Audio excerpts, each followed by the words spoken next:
આ ગુજરાત સરકાર અમારા પર આરોપ નાખે છે કે અમે 2300 કિલો ડ્રગ્સ ખાઈ ગયા, પણ કોણ ખાઈ ગયો એ ગુજરાતી જનતા જાણે છે. નમસ્કાર મિત્રો, નશેડી ઉંદર કે પછી શાણું અને ચતુર તંત્ર. ગુજરાતમાં કેમ કેગ રિપોર્ટની ચર્ચા થઈ રહી છે. 2300 કિલો ડ્રગ્સ ક્યાં ગયું? શું ઉંદર ખાઈ ગયા? અને ઉંદર ખાઈ ગયા છે તો પછી આ વાત લોકોના ગળે કેમ નથી ઉતરતી? વિસ્તારથી વાત કરું તો ગુજરાતમાં વિધાનસભામાં કેગ રિપોર્ટ રજૂ થયો. આ કેગ રિપોર્ટમાં એક માહિતી તેવી છે કે જે સાંભળીને ગુજરાતમાં લોકો ચર્ચા કરી રહ્યા છે, મીમ બનાવી રહ્યા છે, કોઈને કોઈ ફિલ્મના સીન મૂકી રહ્યા છે કે જેમાં પણ ઉંદર નશેડી હોય તેવું સાબિત થતું હોય. કેગ રિપોર્ટમાં તેવું કહેવામાં આવ્યું કે છેલ્લા 12 વર્ષમાં ઓગસ્ટ 2010 થી નવેમ્બર 2022 વચ્ચે ડ્રગ્સનો જથ્થો પકડવામાં આવ્યો 6500 કિલોની આજુબાજુ.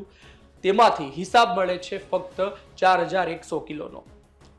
2300 કિલો ડ્રગ્સ ઉંદર ખાઈ ગયા હોય તેવી માહિતી સામે આવી રહી છે. 144 કિલો ગાંજો ચોરાઈ ગયો તેવું પણ કહેવામાં આવ્યું સીઆઈડી ક્રાઇમ દ્વારા, અને બાકી ભેજના કારણે વજનમાં ઘટાડો થયો તેવું પણ કહેવામાં આવે છે. પરંતુ ઉંદરવાળી જે બાબત છે એ ગુજરાતમાં ખૂબ ચર્ચાઈ રહી છે.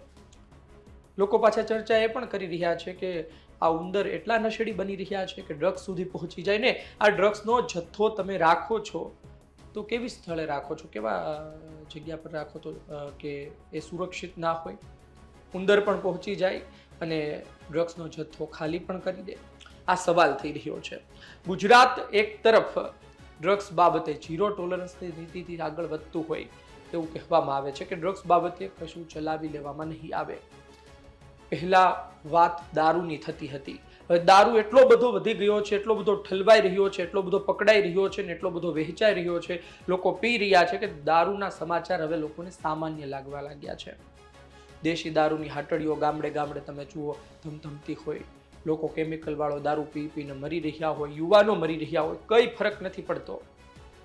હવે વાત થાય છે ડ્રગ્સની. દારૂ સામાન્ય થઈ ચૂક્યો છે અને ડ્રગ્સ એટલા પ્રમાણમાં હવે વહેંચાઈ રહ્યો છે, પકડાઈ રહ્યો છે. તમે જુઓ કે અલગ અલગ કેટલા ડ્રગ્સની માત્રાઓ પકડાઈ રહી છે અને અલગ અલગ ચરસ ગાંજો પકડાઈ રહ્યો છે. પરંતુ કેગ રિપોર્ટમાં જે કહેવામાં આવ્યું એ રિપોર્ટમાં જે વાત કરવામાં આવી એ પછી અધિકારીઓ પર સવાલ થાય છે, એમની બેદરકારી પર સવાલ થાય છે કે 2300 કિલો ડ્રગ્સ ખાલી કઈ રીતે થઈ જાય. એ ડ્રગ્સ કોઈ સામાન્ય નથી હોતું અને તેની કિંમત પણ સામાન્ય નથી હોતી. 2300 કિલો ડ્રગ્સ એક મોટી કિંમતનું ગણાય, અને શું તેમાં ગોલમાલ કરવામાં આવી છે?